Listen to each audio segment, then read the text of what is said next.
तो हमने जो नारा दिया है वो यही है कि पढ़ेंगे तो आगे बढ़ेंगे और साथ साथ चलेंगे। हरिजन और गैर हरिजन की बात करते हैं, बांटा किसने? जिन लोगों ने व्यवस्था बनाई उन्होंने ही बांटा।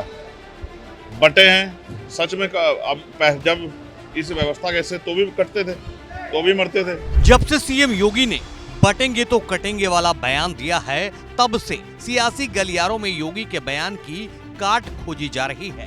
नतीजा ये है कि लखनऊ समेत समूचे उत्तर प्रदेश में पोस्टर वॉर शुरू हो गया है।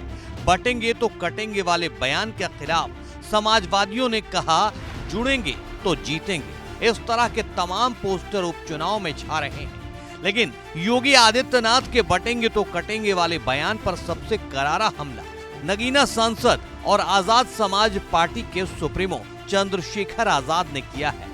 चंद्रशेखर आजाद ने संविधान निर्माता डॉक्टर भीमराव अंबेडकर का हवाला देते हुए कहा कि पढ़ेंगे तो बढ़ेंगे। पढ़ेंगे तो आगे बढ़ेंगे। डॉक्टर बाबा साहब अम्बेडकर ने कहा था, शिक्षित बनो, संगठित रहो, संघर्ष करो।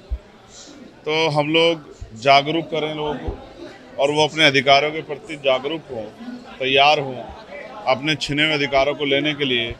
उसके जरिए जो है उनका जो जीवन है वो आत्मसम्मान का हो, अधिकारों का हो।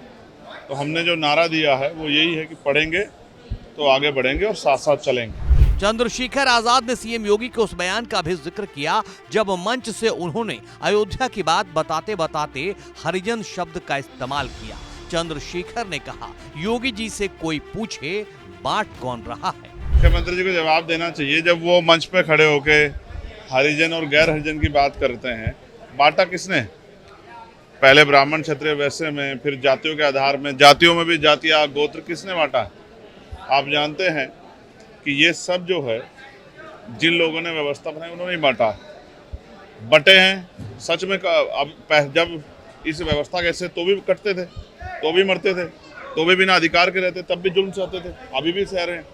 तो मुख्यमंत्री शायद जो है उनको एक ही लालसा है कि उनकी राजनीतिक जो है चीजें आगे बढ़ती रहें, उनकी पार्टी आगे बढ़ती है। उनको ना समाज से, ना प्रदेश से, ना देश से कोई लेना देना नहीं है कि उनके बयान का क्या असर समाज पर हो। चंद्रशेखर आजाद ने वंदे भारत में सफर के दौरान उनकी बोगी पर पत्थर फेंकने वाली घटना का भी जिक्र किया। उन्होंने सलीके से इस वारदात में शामिल नौजवानों को भी समझाया और उनके माता पिता से भी खास अपील की है। जिसमें मुझसे आगे 2-3 जो चेयर्स हैं उनके आगे वाले जो एक यात्री थे, उनका शीशा चकनाचूर हो गया, उनको चोट भी लग सकती थी।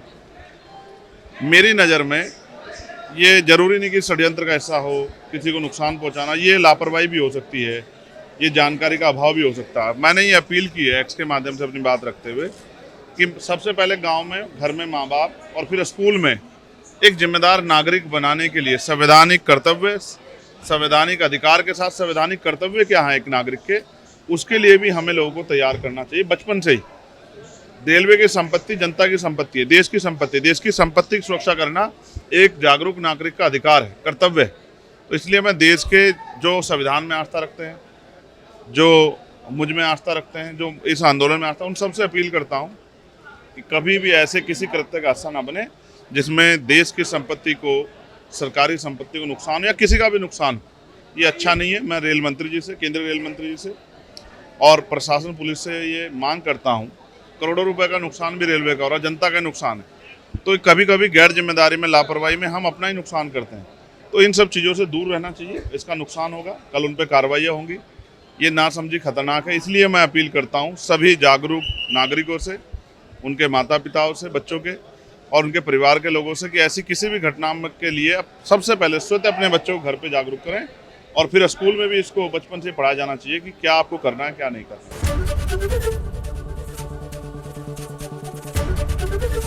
एबीपी गंगा, खबर आपकी, जुबान आपकी।